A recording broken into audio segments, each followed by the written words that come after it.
Thomas Anthony Tommy Comerford, also known as Tacker and Top Cat, was an English gangster, a long-time figure in Liverpool's underworld. Mr. Comerford dominated criminal activity in the Merseyside area, spending over 34 years in prison during the course of his criminal career. He was involved in narcotics and was one of the first criminals to establish an international drug trafficking network in England.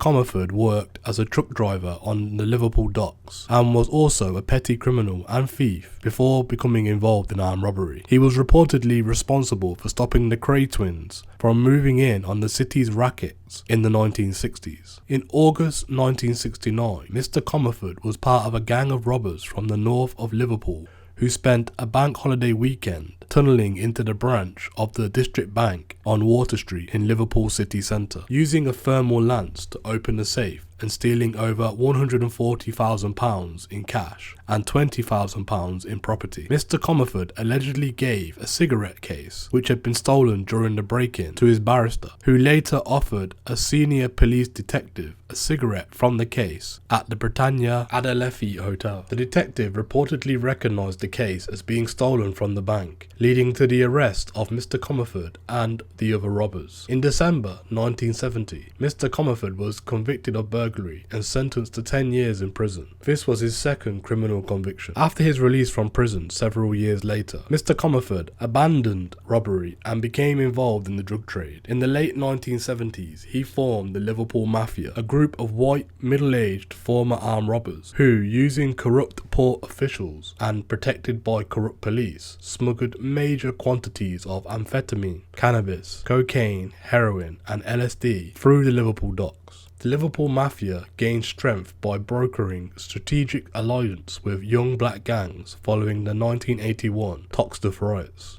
and became the richest group in the United Kingdom. Comerford recruited a gang which included 4 dockers to collect a consignment of cannabis from North Africa. The plot was discovered by Merseyside Police Drug Squad, however, and he and his associates were arrested following a stakeout. Mr. Comerford was sentenced to 7 years imprisonment at Liverpool Crown Court, although his sentence was reduced to 4 years upon appeal. One of the first Liverpoolians to become involved in international drug trafficking, Mr. Comerford was among Liverpool's leading criminals in the 1980s. Described as a larger-than-life Scotland Road character, he lived an extremely extravagant lifestyle, wearing expensive suits and watches. He regularly attended boxing dinners and the Grand National. Despite his wealth, Mr. Comerford was granted a council flat on Lee Vale Road and regular benefit payments from the Department of Health and Security (DHSS). At the same time, he was living in a luxury bungalow on Station Road at Gate Acre. In 1983, he and his wife flew to New York to embark on a winter cruise on board the Elizabeth II, a holiday costing almost £5,000. In the summer of 1984, Mr. Comerford and his associates came under heavy police surveillance as part of an investigation known as Operation Eagle. One of his senior dealers began cooperating with the authorities after he was arrested following a police chase from Liverpool city centre into Anfield, and he led police to Mr. Comerford's council flat, which was used as the headquarters of his drug enterprise. It emerged that Mr. Comerford had used the flat to supply US military personnel stationed in West Germany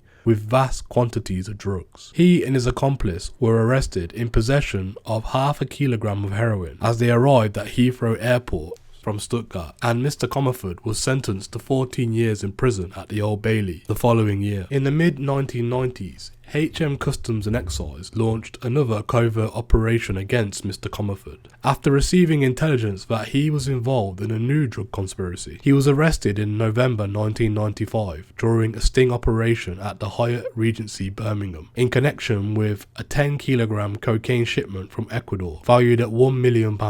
Which was seized at Felixstowe. He was given a 10-year prison sentence in November 1996. Mr. Comerford was charged with possession with intent to supply in March 2003, after police stopped and searched a car he was travelling in with a group of friends, finding a stash of heroin valued at approximately £10,000. Although Mr. Comerford's solicitor, Robert Barodi, claimed that his client was unaware of the drugs in the car, the case was ultimately never settled as Mr. Comerford died before he could stand trial.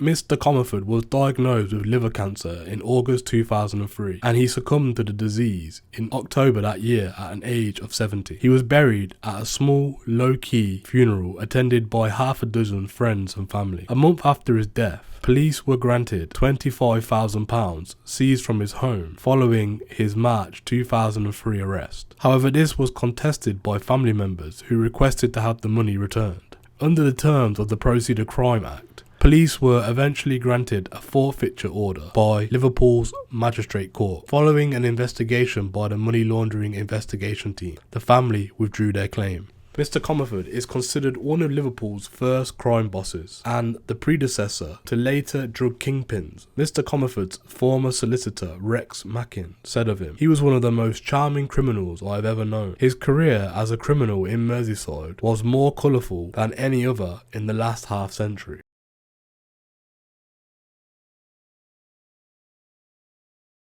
Tommy Topcat Comerford wasn't just another name in Liverpool's criminal past. He was one of the first to spot where the real money was going and made sure he got there first. While many of his contemporaries were still clinging on to armed robberies and blagging banks, Mr. Comerford shifted gears and had got serious about drugs. He wasn't just some street dealer trying to make a few raps. He built a network that reached far beyond the Mersey. During the 1980s, Mr. Comerford ran his operation with a polish of a businessman and the paranoia of a veteran criminal. He lived out of a council flat that doubled as his drug HQ. One minute filling out benefit forms for the DHSS, the next coordinating multi-kilo shipments of heroin across borders. He had a luxury suite at the Holiday Inn in Liverpool city centre, which became a revolving door for drug deals and celebrity drop-ins. The management didn't have a clue what was going on upstairs until it all blew up. That was Mr. Comerford's style, hidden in plain sight. He threw boxing dinners, wore short suits, and took cruises with his wife while pretending to be broke. Beneath that charm was a serious operator, someone capable of supplying US military personnel in West Germany with hard drugs at the height of the Cold War. He understood logistics, he kept his mouth shut,